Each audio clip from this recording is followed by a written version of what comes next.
Assalamualaikum warahmatullahi wabarakatuh.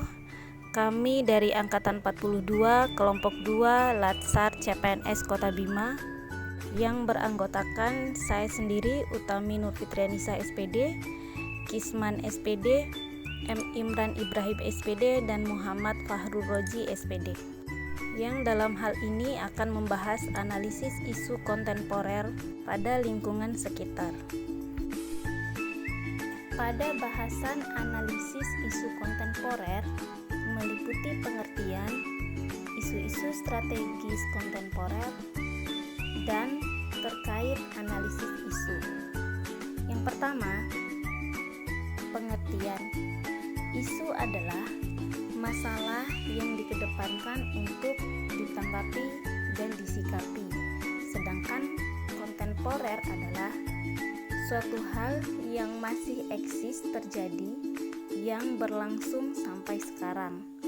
Dengan demikian, analisis isu kontemporer adalah menganalisa, mencari kebenaran tentang hal atau masalah yang baru atau terkini yang belum jelas kebenarannya.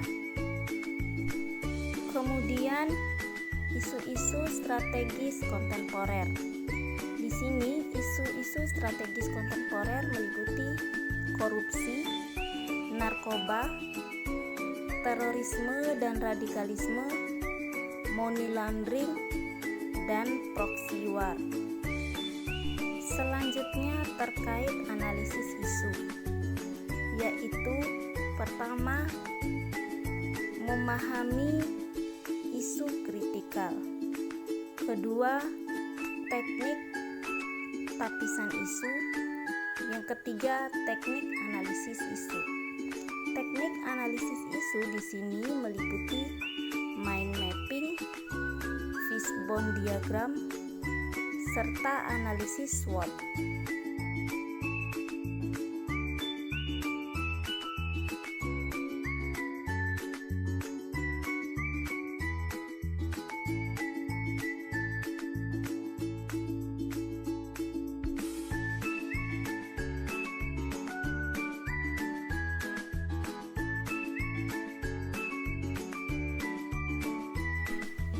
Hasil brainstorming dari isu yang kami temukan di lingkungan sekitar yaitu pertama, banyaknya pegawai masih korupsi waktu, kehadiran di instansi pemerintah.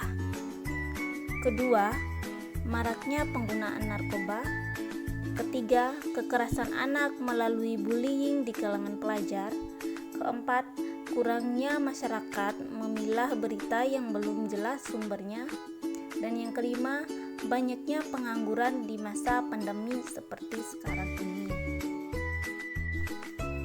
Dari kelima isu yang kami temukan di lingkungan sekitar, kami memilih teknik AKPK, di mana teknik AKPK ini membedah isu melalui keaktualan isu, kekhalayakan isu, problematika isu, dan kelayakan isu.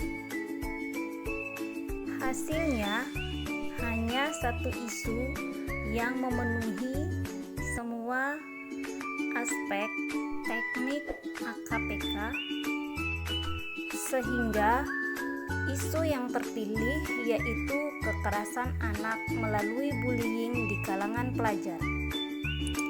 Salah satu kekerasan fisik dan emosional yang paling umum pada remaja adalah bullying.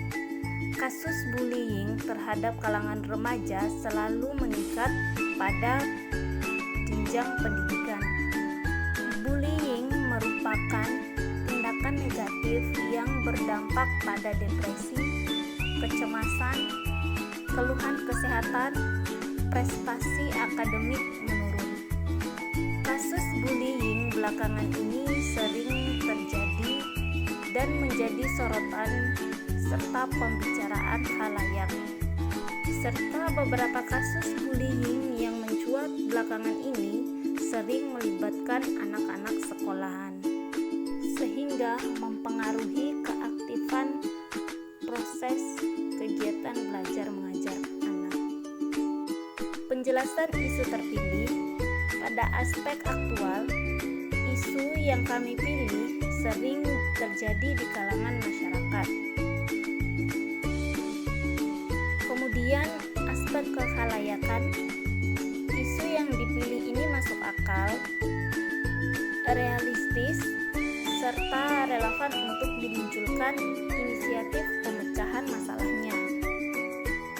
Kemudian pada aspek problematika, isu yang dipilih memiliki aspek yang kompleks sehingga harus dicarikan solusinya. Dan aspek kelayakan, isu yang dipilih menyangkut keresahan masyarakat sekitar. Baik, mari kita menganalisis isu ini melalui analisis SWOT.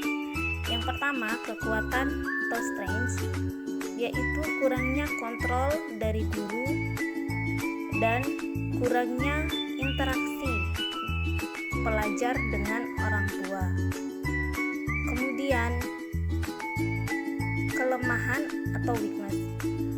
Bagi pelajar yang menjadi korban pembulian akan mempengaruhi psikisnya menjadi orang yang pendiam dan antisosial. Ketiga, peluang. Peluang dari isu ini bisa meningkatkan kesadaran orang tua terhadap pentingnya pendidikan akhlak anak serta keresahan masyarakat terhadap pergaulan anak remaja. Keempat, tantangan. Tantangan sekarang yaitu Undang-Undang Perlindungan Anak sehingga tidak bisa memberikan efek jera kepada pelaku pembuli. Kemudian kesadaran orang tua tidak mau menerima anaknya yang bersalah. Dari analisis SWOT, kami mendiskusikan alternatif strategi. Yang pertama, alternatif strategi strengths opportunity, yaitu 1. Memperkuat koordinasi antara pemerintah Kota Bima, perangkat daerah lainnya, terutama Dinas Pendidikan dalam hal penanganan pembulian antar pelajar. Kedua, memperluas jaringan informasi antara orang tua siswa agar bisa menghindari siswa untuk melakukan perbuatan bullying. Kemudian strategi weakness opportunity, yaitu memperkuat sinergi antara orang tua siswa dengan pihak sekolah dan mengajak warga masyarakat untuk siaga dan selalu aktif membuat kegiatan yang berguna bagi para remaja. Selanjutnya strategi street treat, yaitu memperkuat koordinasi antara pemerintah Kota Bima dengan perangkat daerah lainnya dengan menerapkan sanksi bagi pelajar yang melakukan bulian serta memperhatikan kebutuhan pelajar di sekolah. Adapun solusi yang kami tawarkan dari isu yang terpilih yaitu pertama, pemerintah Kota Bima harus mampu memberikan sanksi bagi pelaku bullying.